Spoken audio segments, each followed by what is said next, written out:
ఏం రాసా వేసా కదా ఏం సంగతి పొలం నాన్నే ఉంటారు పొలం ఏమున్నదా మరి రాలవాన వాడి కొద్దిగా నూతగా చిన్న ఆయన పంట పాడిపోయింది రాలవాన ఒకటి ఆ మొయ్యపులు తగ్గింది గడ్డలు గడలు అవి ఎక్కడెక్కడ రాలిపోతున్నాయి ఆ భగవంతుడు కరుణిస్తలేడు అట్లా కాదే ఆ భగవంతుడు కరుణిస్తలేడు మాకు ఈ నరుడు కరుణిస్తాడు రైతు పుట్టుబడి పాడు కానీ ఎందుకుంటారో ఏ కథలో తెలియదు భగవంతుడు సృష్టించిండే రైతు చేసే పనే కాదు ఎంత కష్టపడి పని చేసినా ఇంట్లోకి మళ్ళీ నోట్లో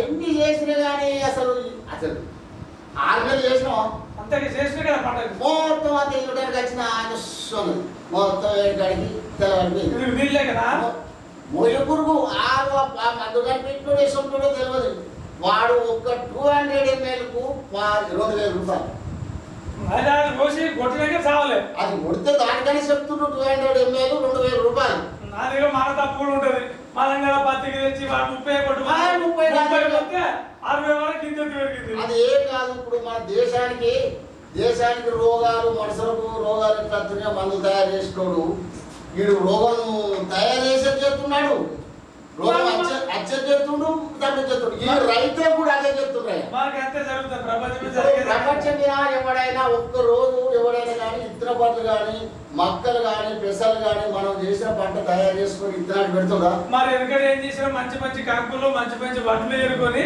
మంచిగా వాటికి మంచిగా ఎండ పోసుకొని భద్రపరుచుకునే విత్తనాలు సీడు నేను ఇప్పుడు ఆనగాలు ఏం చేసినా అది 10 కిలోల బస్తా 750 రూపాయలు అంటే 750 రూపాయలు మనం 4 రోజులు మంచి పంట తీసి మనం దాని వరకు ధాన్యాన్ని ఇత్తనాన్ని తయారు చేసుకునేది అప్పుడు మంచిగా పడేది ఆ రోగం ఉండపోయేది ఇప్పుడు ఏంటిది మొత్తం ఇవన్నీ కొనుకొచ్చినే అది లెక్కలేని రోగాలు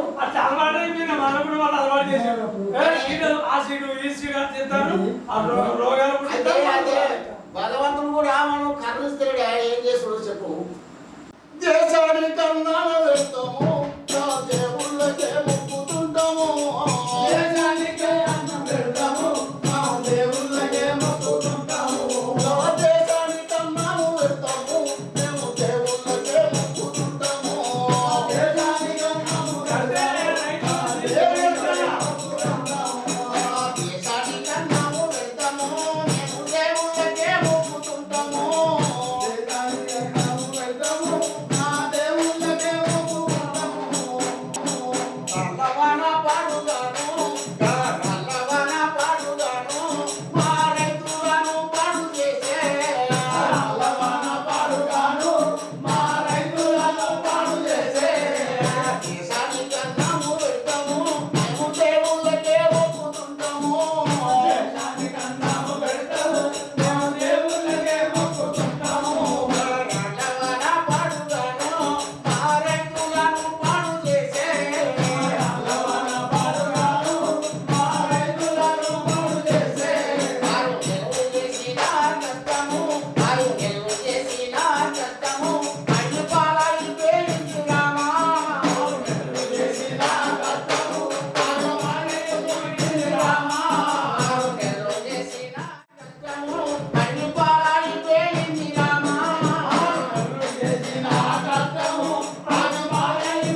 పొలానికి మీరు ఏమేమి మందులు కొట్టారు, ఏం ఎరువులు వాడారు, అసలు ఏంటి, ఎందుకైంది అంతా కూడా ఖరాబ్ అయిన పరిస్థితి మనం చూస్తూ ఉన్నాం. మరి మీరు మందులు కొట్టిరా కొట్టలేదా, అసలు ఇంకా ప్రాబ్లం ఏంటి స్వామి? అయ్యో స్వామి, మందులు కొట్టుడు కాదయా. మేము మొన్న మా పెట్రోల్ షాపుకి పోయినా, మరి అక్కడ పక్క పనులు ఆలయలే కొంచెము, మరి అక్కడ కొట్టి ఉస తిరుగుతుంది, మరి ఏ మందులు కొట్టాలి అని అడిగితే దానికి ఏదో 200 ml 2000 రూపాయలు తీసుకున్నాడు. ఇది 2 ఎకరాలకు వస్తుంది, పొట్టకు వచ్చేటప్పుడే కొట్టాలన్నాడు. పొట్టకు వచ్చినప్పుడే కొట్టిన, మళ్ళీ కూడా ఎందుకో నమ్మలే, మళ్ళీ పోయినా, మళ్ళీ ఒకటి తీసుకొచ్చిన, మళ్ళీ కొట్టిన. 3 సార్లు కొడితే 6000. కొట్టినప్పుడల్లా ఎంత? 2000 తీసుకుంటారు. అంటే ఇది దేనికి పనిచేస్తా అని చెప్తాను? మొగిపురుగుకి అన్నాడు. ఓన్లీ మొగిపురుగు ఊసదిరుకుంటేనే అన్నాడు. మరి ఇట్లా తిరగదు కదా, మరి మందుల లోపమా? తిరుగుడు కాదు, నా పక్క పనులలో ఇప్పుడు మా పక్క పనుల కింద పొలం ఉన్నది, ఆయన మొదలే మందు కొట్టలే, ఎక్కడైనా ఒకటి పోయింది. ఇది నేను 3 సార్లు కొట్టినా, ఇగో ఎక్కడ 10% పోయింది. అంటే ఇది అధికారుల ప్రభావమా, లేకపోతే ఇది మరి ప్రభుత్వాలు ఈ మందుల పైన పరిశోధన చేయకనా? మరి ఎందుకు ఈ రైతులకు ఇట్లాంటివి జరుగుతున్నాయి అంటే ఇది ఇప్పుడు మనం ఇది కారణం స్వామి, ఇది ఇంత అయింది. అవును, దీనికి కలుపు కలిసినాము, నాటేసినాము, మందు కొట్టినాము, అన్ని పనులు చేసినాం. ఒక ఎకరానికి ఖర్చు ఎంత వచ్చింది స్వామి? దాదాపు ఒక ఎకరానికి 15 నుంచి 20,000 ఖర్చు వచ్చింది. 20,000 ఖర్చు వచ్చిందంటే ఇప్పుడు ఈడు దాకా వచ్చిందా, ఇక కోసుకున్నాం ఒక్కటి పనే. కొంత ఇది రైతులకు బాధాకరమే, కానీ మరి దీనికి మనకు మందులు వాళ్ళు చెప్పిన విధానంగా తీసుకొస్తున్నాం. వాళ్ళు ఎంత రేటు అంత రేటు పెట్టి మనం కొనుక్కొచ్చినప్పుడు మరి దీనికి రెస్పాన్స్ అది ఎవరిగా? ఇప్పుడు రైతులకు కూడా ఈ గిట్టుబాటు ధర కల్పించి ప్రభుత్వం ఖచ్చితంగా దీని క్వింటాలకు రేట్లు పెంచి రైతులు వెంటనే ఇది కొనుగోలు కేంద్రాలు కూడా ఏర్పాటు చేసి పంపించాలని మీ అభిప్రాయం? మాకు రైతులు సరే, మన పంట సంగతి అంటే దాని ప్రభుత్వం నిర్ణయించిన ప్రకారం ఉంటుంది. ఈ మందుల వీణ ఈ మందుల పైన మన అగ్రికల్చర్ వాళ్ళ, మీరు వ్యవసాయ శాఖ వారా దీన్ని కరెక్ట్గా దీని మీద చర్య తీసుకొని వాళ్ళు అమ్మరి మనం కొనుక్కొచ్చి కొడితే మన ప్రయోజనం లేదా? మరి ఎట్లా? ఇప్పుడు ఎన్ని దీని ఒక 10,000 ఖర్చు పెట్టినా, 10,000 ఖర్చు పెడితే 10% వాయనపా.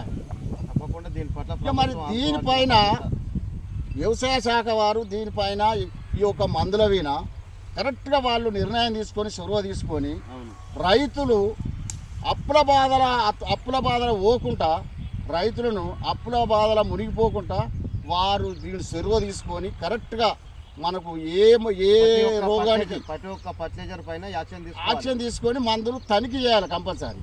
ఇప్పుడు రైతు ఇప్పుడు నేను కొట్టి పాలే ఉన్నది, కొడితే పాలే ఉన్నది, మందు కొడితే పాలే ఉన్నది ఉన్నట్టు మొత్తం పోయింది అంతవా. ఏం చేయాలి?